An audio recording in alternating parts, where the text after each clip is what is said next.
All right, let's get started. The first thing we need to do is set up a fresh project with version control. This is important so you can easily reset the repository and try again when your coding agent takes a wrong turn. For this course, I'm going to assume that you're using Git, but of course you can use whatever version control system you prefer. So here you can see I've set up a fresh Git repository on GitHub. I'm calling this Agentic Pipeline course. And I've populated this with the starter files for the course that you can download. So you should download the files as well and upload them into your repository. Let's quickly look at the files that we have in here. So first off, we have, of course, the README. This talks a little bit about what it is that we're going to build, some of the prerequisites, the setup. We're going to walk through this together, so don't worry too much. Here are the first couple of prompts that we're going to be using. Then we have the CLAUDE.md. This is probably the most important file. This provides some nice context for Claude code. So it knows what architecture we're going to be working towards and what patterns we're going to be using, things like that. So here we describe what the project is.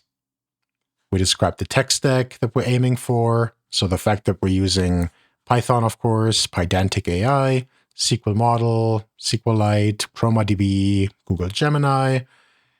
Here's the project structure that we want to build. Here's a description of the pipeline steps. Here are some development commands. This is not only useful for Claude, but also for yourself. So these are the commands that you will be using over the course of this course to run the pipeline and run the tests. Here we have a table where we specify which of the Gemini models to use for which step. So, for example, for the triage step, we can use the Gemini 2.5 Flash Lite model, which is fast and cheap. For the extraction step, we use the Flash model. And then for everything else, we use the Pro model. And then Image uses its own special model. That's basically Nano Banana. We spell out some of the conventions. So all of our models should inherit from SQL model. We have the base table pattern. I'm going to talk more about this later, so don't worry about the details just yet. We describe where the model files should live. This part is important because there is a deprecated API that no longer works, and initially Claude Code was always trying to use this. So these instructions should steer it towards using the current API for using Gemini with Pydantic AI. Some naming conventions for how we want to name table names, repositories, and so on. Our testing philosophy, in particular, we're going to be focusing on testing only the deterministic high-value logic rather than AI agent behavior, because we're using libraries and frameworks here, and we don't want to test that the framework does what the framework promises it does. We'll trust the framework, and we'll focus on testing our actual deterministic high-value logic. So things like scoring and ranking functions and data transformations and so on. Some environment variables that we'll need. We'll get to that later. And some reminders here for Claude Code. So we're basically asking it to keep our tests updated and run them to verify they pass after each step. We'll remind it of the base table pattern that we want to use for models. And then whenever we add pipeline steps, to update this file, make sure the step actually works, and so on. And also to use UV for dependencies. We'll talk more about that shortly. In addition, you'll find the architecture diagram in here, also the tech stack, along with the rationale for why we're using each particular item on the stack. And here's an example env file that we'll be populating with things like API keys later on. And a git ignore. This is mostly the standard Python git ignore. We've added a few custom directories up here as well, so we can ignore data files from SQLite and artifacts that we're generating in the output directory. By the way, regarding the CLAUDE.md file, You might wonder, isn't starting with a pre-populated CLAUDE.md file like this unrealistic? Not at all. When I start a new project, I usually do some brainstorming with Claude on the web, and then ask it to draft a CLAUDE.md file to bootstrap my project. This is where I describe the high-level architecture that we're aiming for and any key guidelines. Sometimes I keep the CLAUDE.md file short and add additional architectural details or product requirements in separate docs that Claude can reference as needed, so there's really no right or wrong approach here. For this project, CLAUDE.md is sufficient on its own. All right, so I'm going to assume that you've also created a project in Git or elsewhere, and you've downloaded the starter files for the course, unzipped them, and placed them in the root of your project. So it should look like this. The same files we just looked at in the browser, here in our terminal. The next thing we do is install UV. If you've been using Python, chances are you might have been using UV already. If not, it's highly recommended. UV is a Rust-based package manager for Python that's become pretty much a de facto standard because of its speed and ease of use. The installation instructions are here. You basically just copy this curl command. That's the easiest way to install it. And then in your terminal, we'll just paste this in, and that should be installing UV. And there you go. So now UV is installed. Now we're going to be initializing our fresh Python project. You could actually ask Claude Code to do this for you as well. But for now, let me show you how to do this manually using UV. So we'll use UV init --name, and then we'll use the name idea-pipeline for this course. You can use whatever you want, but this is the name that we'll be referencing in other places in the course. And that's it. So now we have our idea pipeline project.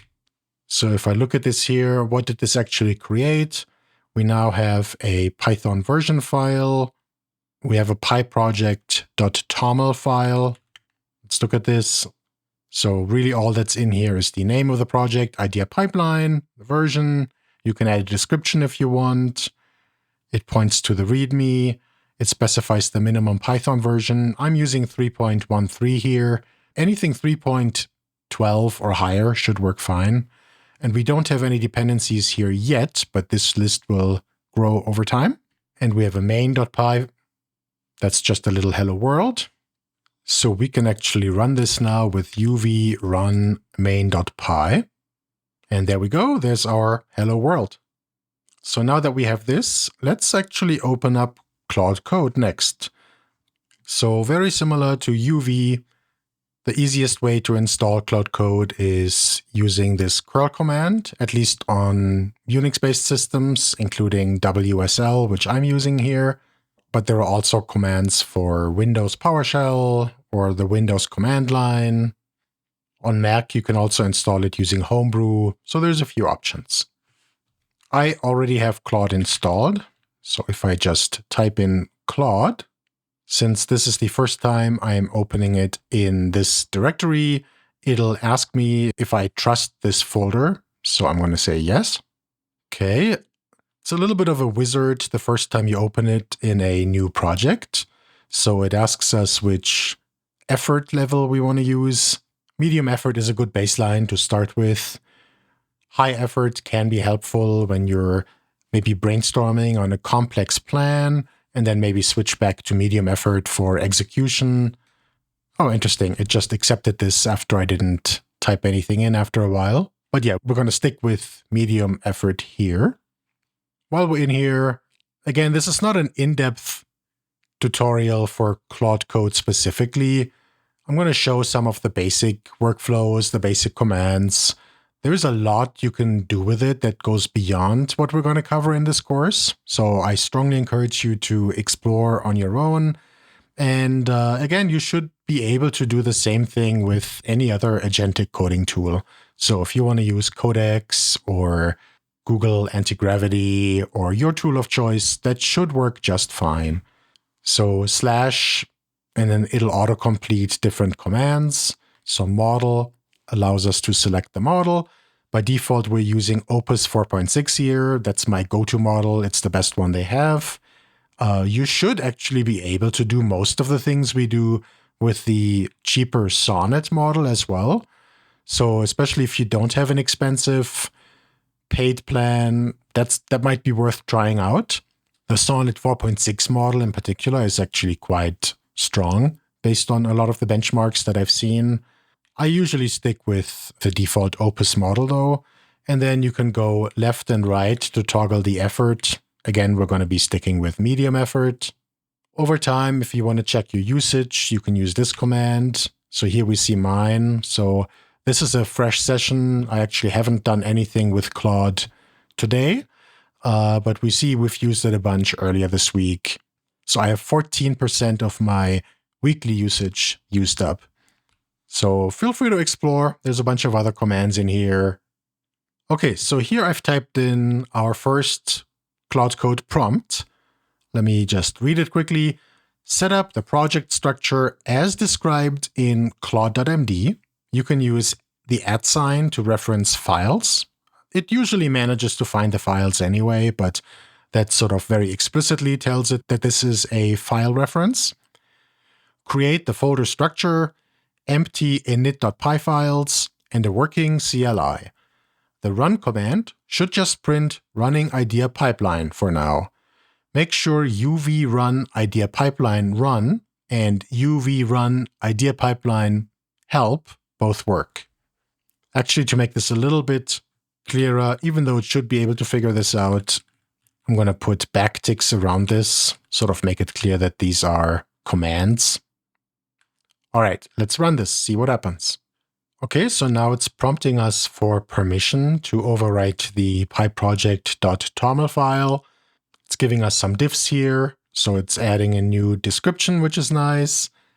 It adds the project scripts that we're going to be using and some dependencies. So I'm actually going to just tell it to allow all edits during this session. Okay, now it's asking for approval to run uvsync. uvsync is the command that you run to update your local Python environment based on all the dependencies that are specified in the pyproject file. And I will always allow this particular command. Use your judgment. If you prefer to approve individual changes every time, that's totally fine as well. Another approval here, another uv command, but since it's different arguments, it requests permission again. So now it asks us for permission to run the pipeline and print some output. So we will allow this. All right, now it's done. So it's saying both commands work. It tested it out. We have the structure that it created. This looks consistent with what we specified in the CLAUDE.md file. It updated the pyproject file, and it's now reminding us of the commands that we can use to run the pipeline. So let's switch over to this terminal. I usually have one terminal that I use for my commands and then another terminal for Claude Code. So I should be able to type uv run idea pipeline and then run. And there we go, running idea pipeline. That's essentially our hello world here. So here's everything we have. Let's run git status to see all the diffs here. This is going to be a good point to do a git commit. So we have our basic project structure in place. So I'm just going to do git add dot to add everything. And then we'll say created empty Python project with UV. There's the commit. We're going to push this up to our remote repository. And there we go.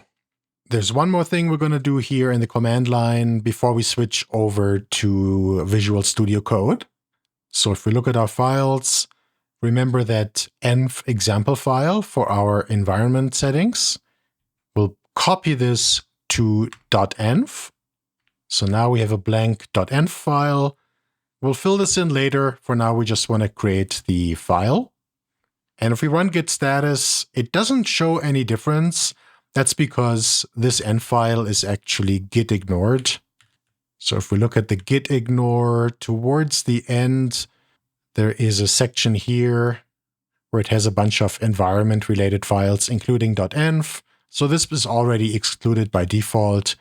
And that's because you always want to keep sensitive data like API keys out of your version control and instead populate this directly on each environment. You'll likely use different API keys in production anyway than you're using locally.